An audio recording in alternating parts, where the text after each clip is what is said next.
Бауырым, бұл менің орным. Ой, кешіріңіз. Жарайды, ештеңе етпейді. Ақмақ. Кәне, жоғал мына жерден. Неге? Маған қарап сөйлеме, заттарыңды жинада, мына жерден қараңды батыр. Кәне, уақытымды алма. Бол. Ал сен отыр.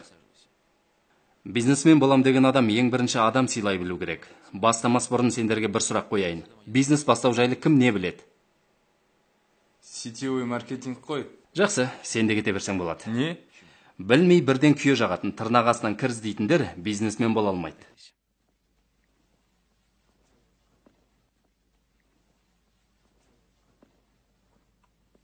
Окей, іске көшейік. Бір-біріміздің уақытымызды алмайық. Сондықтан қысқасы былай. Бизнестеріңді осы бизнес бастаумен бірге бастасаңдар, 2 айда бизнесмен боласыңдар. Түсінікті ме? Қайталаймын. 2 айдың ішінде айына 200 мыңнан 1 миллион теңгеге дейін табатын боласыңдар.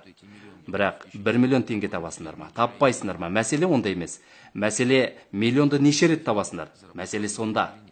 Қалжың деп ойлайсыңдар ма? Қалжың емес. Бірақ ол үшін шырылдауық шегіртке емес, еңбекқор құмырсқа сияқты болу керек. Бизнес бастау оңай. 9 класстық білім болса да жетеді. Бизнес ракета құрастыру емес. 62 жастағы кемпір интернетпен бизнес жасап жатыр. Ал сендер жассыңдар. Миларың таза. Интернетпен бизнес жасауды тез үйреніп аласыңдар. Оның технологиясы өте қарапайым.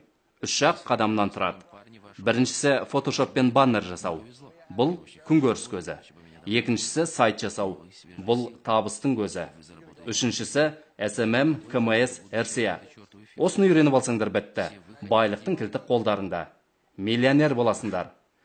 Көбі бақыт ақшада емес, ақша қолдың кірі дейді. Ал егер ақшаң болмаса не істейсің? Ертең анаң ауырмай ма? Балаң ауырмай ма?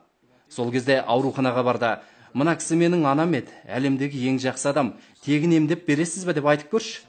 Атаңның басы емдейді. Анаңды көз тірісінде санаторийға жібере алмасаң, балаңа жақсы киім, тамақ әпере алмасаң, жағдай жасай алмасаң, несіне өмір сүресің? Өмір сүрмей қой онда. Неге қазақ кедей, квартирант, өзге ұлтқа жалшы? Әр жексенбі сайын мен бизнес бастаумен бірге тауға шығам. Тауда да сол. Сорлы қазақ туфлимен, джинсимен шығып жүр. Басқалардың арқасында сноуборд, шаңғы, спорт формасы бар. Ал бізде ол жоқ. Кім кінәлі? Үкімет пе?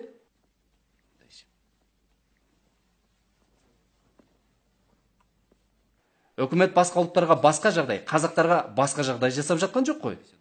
Мүмкіншілік бәріне бірдей. Қазіргі заманда бүкіл мүмкіншілік, ақша, болашақтың барлығы интернетте, интернет маркетингте. Бұл жүріп бар жатқан көш. Үлгермесеңдер сол баяғы шалғы орақпен шауып арбамен тасисыңдар.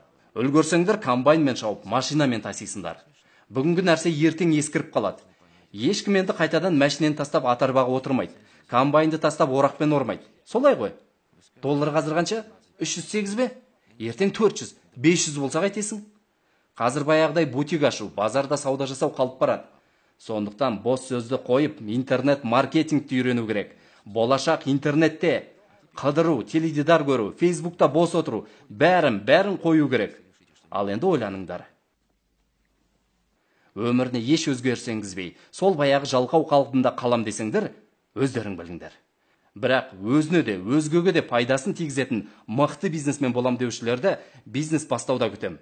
Мен кеттім. Жақсылап ойланыңдар.